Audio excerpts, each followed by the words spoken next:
Schedule F is back. Is it going to affect your career? Are you going to be moved into the new category of employees that don't have appeal rights? OPM has issued new guidance. Here's some information for you. In the last week, we've received a few comments from federal employees, our primary audience for this video and for the FedSmith website, expressing a variety of consternation, anger, fear, concern regarding Schedule F. And Schedule F was the original term for the executive order and the process being used to set up a different category of federal employees that would have different appeal rights and also are in policymaking positions.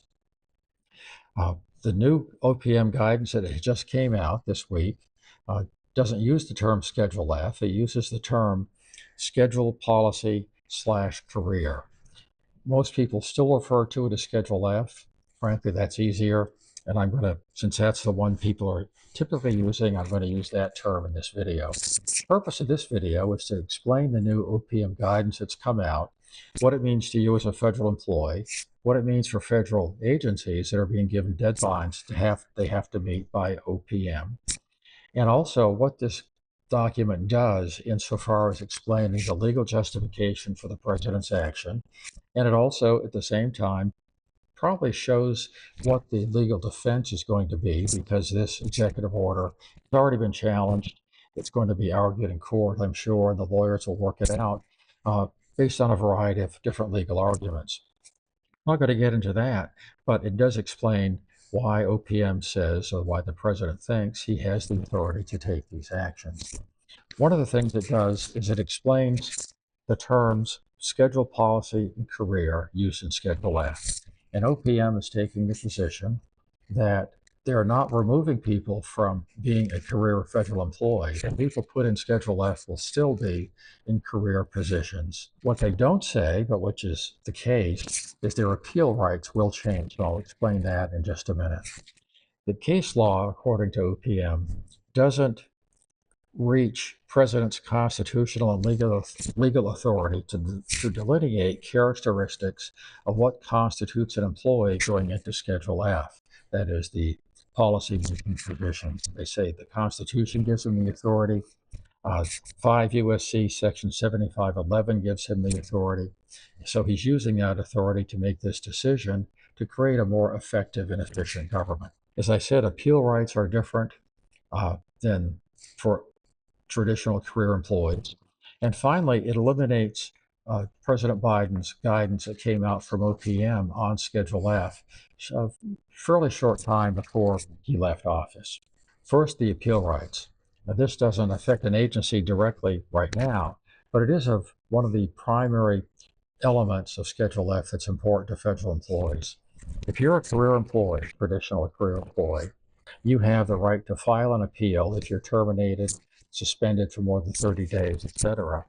And your appeal would go to the Merit Systems Protection Board. These new employees, or rather the employees that are converted into this new type of category for employees, do not have the right to appeal to the Merit Systems Protection Board. That right would be gone. If there's any appeal rights, they'll be delineated by OPM or perhaps by your agency, but you can't go to MSPB. There are several deadlines for agencies that they need to be aware of. Some of them are happening, all of them actually are happening pretty quickly. First, 90 days for preliminary review of positions and submitting petitions to OPM.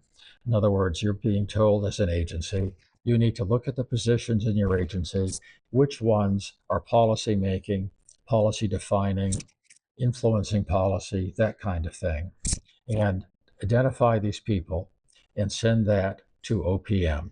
And that has to be done within 90 days for the preliminary review, and then an additional 120 days to finalize the review.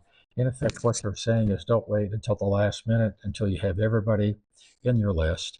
You can submit petitions for adding these employees as you go along. In fact, they prefer you not wait until the last minute and have this big crush of names coming in, I suspect. Agencies also are to designate a point of contact and notify OPM who this point of contact is this week. And it goes to an OPM email address, employ at opm.gov. I think that's a new address they've set up, but that's where your petitions will go from the agency to OPM, designating who the agency thinks should be moved into these career positions without the appeal rights. Something else that's happening is that the original executive order advised agencies to submit to the Federal Labor Relations Authority as expeditiously as possible who has been moved out of the bargaining unit or who should be moved out of the bargaining unit once they're going into these new positions. The Federal Labor Relations Authority determines labor relations policy on review,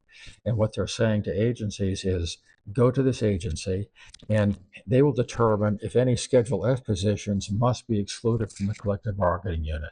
They may remain in the unit, they may be taken out, but the FLRA will actually make that decision. And finally, when I say finally, it's a significant issue. At the remaining months of the Biden administration, he took action, OPM under his guidance took action to make it more difficult for President Trump, if he were reelected, to reissue Schedule F. Now, obviously, he was reelected. He did reissue Schedule F under a different name, but it's the same type of thing. And what they're saying is that President Biden issued his guidance to OPM using his constitutional authority and his authority under 5 U.S.C. Section 7511. They're saying now President Trump has used his authority under the Constitution in 5 U.S.C. Section 7511 to make his own decision as to who is qualified for these Schedule F positions and who isn't. And he's got the authority to create it. He's exercising that authority, and that's what he's doing. In effect, they're laying out what will probably end up being their legal position, the legal defense, at least part of it, when this case is challenged in court. And incidentally, a case was filed by the National Treasury Employees Union very quickly after this executive order was issued, so we know it's going to court. The reality is that the final decision as to whether this system continues to exist will probably be made in the courts, but that may take a while. I don't know if a preliminary injunction would be issued or not. That'll be up to the court. I suspect the petitioners will ask for that. It may even end up going to the Supreme Court, and it may take a year or two for that to happen. But in the meantime, OPM is moving out, they're identifying the positions, and they're telling agencies this is what you have to do, and I'm sure the agencies will do it. Our goal at FedSmith is to keep you advised as to what's happening, what it's happening, what it means, and that's the purpose of this video. We also have, if you're interested in more details, an article on the same topic on the website at fedsmith.com, and it delineates those positions that OPM has now clarified as probably making them the kinds of positions, policy making, policy influencing, advocating policy in front of third parties like OMB, etc. And basically saying that these kind of positions are qualified for Schedule F. Check out the website, check out the article. There's a whole list of those characterizations there that OPM has made, and I think you'll find it useful. Thank you for watching. Appreciate your time, and we wish you the best of luck.